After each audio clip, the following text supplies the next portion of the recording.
بنت بعد موتها في الغابة بتتحول لشبح، فبتقرر ترجع لعيلتها مرة تانية وتمثل إنها عايشة. يا ترى إيه اللي هيحصل بالظبط؟ ده اللي هنشوفه من خلال أحداث فيلمنا النهاردة. بيبدأ فيلمنا مع بنت اسمها رنا وهي بتصور فيديو وبتطلب من جانو أخوها يروح معاها للغابة علشان عايزة تحضر هدية لعيد ميلاد والدتها، وبيكون رافض في البداية ولكنها بتقدر تقنعه وبتقوله إنها استأذنت من والدها ووافق. وتاني يوم بنشوف عيلة رنا وكل أهل القرية وهم بيدوروا عليها في الغابة ولكنهم ما بيلاقوش ليها أي أثر، وبيضطروا إنهم يرجعوا بسبب الأمطار، وبنعرف إنها تاهت في الغابة ولحد دلوقتي ما رجعتش. وبعد أسبوع من اختفائها بتقرر عمتها الكبيرة تعمل مراسم وفاتها على الرغم من إنهم ما لقوش جثتها وما يعرفوش هي عايشة ولا ميتة. وبتدخل والدتها في حالة صدمة وبتكون طول الوقت ساكتة وما بتفكرش في أي حاجة غير آخر مرة شافت فيها رنا قبل ما تروح للغابة. وبعد ما بتخلص مراسم الجنازة بيسأل عمات رنا أختهم الكبيرة عن التاريخ اللي حابة إنهم يكتبوه في النعي، فبتقول لهم يكتبوا تاريخ آخر يوم دوروا عليها فيه، وده لأن اليوم ده اختفت فيه كان يوم ملعون، وإن اليوم ده بتحصل فيه جرائم اختفاء كتير، وده لأن الأرض بتبتلع الأشخاص دول.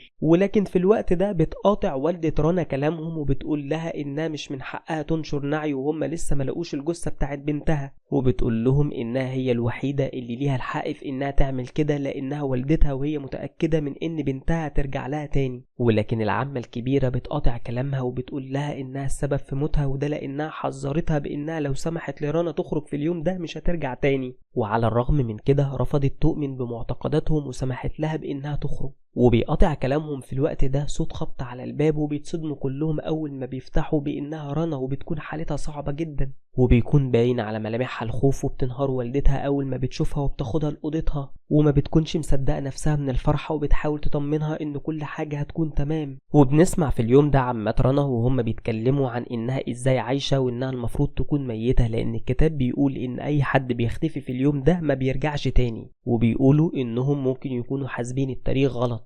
وبيقاطع والد رنا كلامهم وبيقول لهم يغيروا الموضوع لأن كل اللي بيتكلموا فيه خرافات مش حقيقة. ولكن بتقاطع العمة الكبيرة كلامه وبتقول له إن حساباتها صح، وبتكون شاكة إن رنا ماتت واللي رجع شبحها. وفي أوضة رنا بتقول لها والدتها إن الكل قال إنها ماتت لكنها هي الوحيدة اللي ما صدقتش وكانت متأكدة من إنها ترجع تاني. وبعدين بتطلب منها تنسى اللي حصل وما تفكرش فيه تاني. ولما بتعتذر لها رنا بتطلب منها ما تعتذرش، وبتقول لها إن أهم حاجة عندها إنها كويسة ورجعت لهم مرة تانية. وبعدها بشوية بتقول والدة رنا لتاري بنتها إن رنا رجعت بفضل دعواتها، وبتطلب منها تساعدها هي ووالدها في إنهم يحموا رنا. وبعدها بتطلب منها تدخلها الفوطة الحمام، ولكنها لما بتروح تنادي عليها ما بتردش عليها، وعلشان كده بتبص عليها من تحت الباب وبتتصدم لما ما بتلاقيش حد موجود على الرغم من إن المية كانت لسه شغالة. وفجأة بتتصدم برنا هي كمان بتبص عليها من تحت الباب وبتستغرب هي ظهرت منين، وبتقنع نفسها بانها ممكن تكون كانت واقفة على حاجة وعلشان كده ما شافتهاش. وعند بينو والدهم بيقول لوالدتهم انه بيفكر يجيب دكتور علشان يطمن على رنا، لكنها بترفض وبتقول له انها كويسة ومفيش داعي. وبعدها بتلومه وبتقول له انه واضح عليه انه خايف من بنته ومش مبسوط برجوعها، وبتطلب منه يطلع كلام اخواته من دماغه وما يفكرش فيه لان بسبب ايمانهم الكبير بكتاب البريمبون قربوا يتجننوا. وفي اوضه تاري بتفضل تتكلم كتير مع اختها وبتقول لها ان والدها ووالدتها من يوم ما اختفت وهم دايما بيتخانقوا مع بعض، وبتعتذر لها لانها كانت مصدقه بانها خلاص ماتت. ولكن رنا ما بتردش عليها وعلشان كده بتطفي النور وبتنام. وفي الوقت ده في ايد شكلها مخيف بتلمس ايديها، وبتكون تاري فاكره ان رنا جت تنام جنبها، لكن اول ما بتلف نفسها ما بتلاقيش حد جنبها، وبتكون رنا نايمه على سريرها، فبتقنع نفسها ان دي مجرد تخيلات. وتاني يوم بيصحى بينو والدهم بدري علشان يروح على شغله، وبيتفاجئ ان رنا صاحيه وبيفضل يتكلم كتير معاها وبيقول لها انه يشتري لها الحاجه اللي بتحبها وهو راجع، لكنها ما بتردش عليه. واول ما بيلف وشه الناحيه التانية بتختفي. وعلى الرغم من خوفه من اللي حصل إلا إن هو كمان بيقنع نفسه إنها مجرد تخيلات. وفي السوق بيفتكر يوم اختفائها لما فضلت تترجى كتير إنه يوافق على إنها تروح للغابة، وعلى الرغم من إن العمة كانت محذراهم من كده إلا إنه وافق لما رنا عرضت عليه إنها تساعده في الشغل لمدة أسبوع. وبيفوق من ذكرياته على صوت جوز أخته وهو بيطلب منه ياخد باله علشان ما يتجرحش من السكينة. ولما بيسأله عن رنا بيقوله إن جسمها مفيهوش أي كدمات لكن صحتها النفسية مش كويسة، فبيقوله إن ده طبيعي إن عقلها يكون متأثر، وإن أغلب اللي حواليها بيشككوا في إنها ممكن تكون شبح، وبيطلب منه يبطل تفكير كتير في كلام إخواته. وده لأنهم بيتعاملوا مع كتاب البريمبون على إنه كتاب الحياة. وعند تاري بتروح لجانو مكان المدرسة بتاعته وبتطلب منه يرجع معاها للبيت لأن رنا خلاص رجعت، لكنه بيتوتر أول ما بتقوله كده وبيقول لها إن ده استحالة يكون حقيقي وبيسيبها وبيجري بسرعة. وبتروح والدته تشتري خضار من السوق، وهناك بتسمع الناس وهم بيتكلموا عن رجوع بنتها وبيطلبوا منها تاخد بالها منها لأنها ممكن تكون شبح متخيل، وده لأن الأشباح المتخيلة بتتحول لأرواح تقدر تفضل في البيت لمدة 40 يوم من وفاتها. وبيفضلوا يضغطوا عليها بالأسئلة لحد ما بيوصل بينو في الوقت ده وبيقول لهم ييجوا يتأكدوا بنفسهم إن بنته مش شبح لو شاكين، وبياخد مراته وبيمشوا من المكان. وفي بيت نور عمة رنا الكبيرة بتطلب من بينج أختها تاخد مجموعة ورد تحطهم على أوضة رنا، وبتوضح لها إن الورد لو دبل فده دليل على إنها شبح فعلا. وبتروح لهناك وهي خايفة، وده لأنها عارفة إن مفيش حد في البيت غير رنا، وبتقدر في النهاية تحط الورد تحت السرير بتاعها. لكنها أول ما بتقوم علشان تمشي بتتفاجئ برنا واقفة جنبها وبتطلب منها تضفر لها شعرها، وفعلا بتعمل كده، لكنها بتتصدم بان فروة شعرها متعفنة وعلشان كده بتخاف وبتهرب بسرعة. ولما بتسألها ساري اختها عن اللي بيحصل بتحكي لها اللي شافته، وبتقول لها انها دلوقتي بقت شاكة اكتر ان رنا ميتة وان ده شبحها فعلا. ولكن ساري ما بتقتنعش بكلامها. وفي الوقت ده بيكون جانو بيذاكر في المدرسة، وفجأة النور بيطفي وبيشتغل لوحده وبيظهر وراه شبح رنا، ولكنها بتختفي تاني، وبكده بنتأكد انها فعلا ميتة. وبالليل بنشوف نينج وهي قاعدة بتقرا، وفجأة بيظهر لها شبح لشخص شكله مخيف وبيحاول يكسر رقبتها. في نفس الوقت ده بتكون ساري نايمة وبيظهر شبح وراها وبيحاول يخنقها، وبتفوق نور من النوم على صوتهم وبتفضل تقرا تعويذ لنينج لحد ما الشبح بيختفي.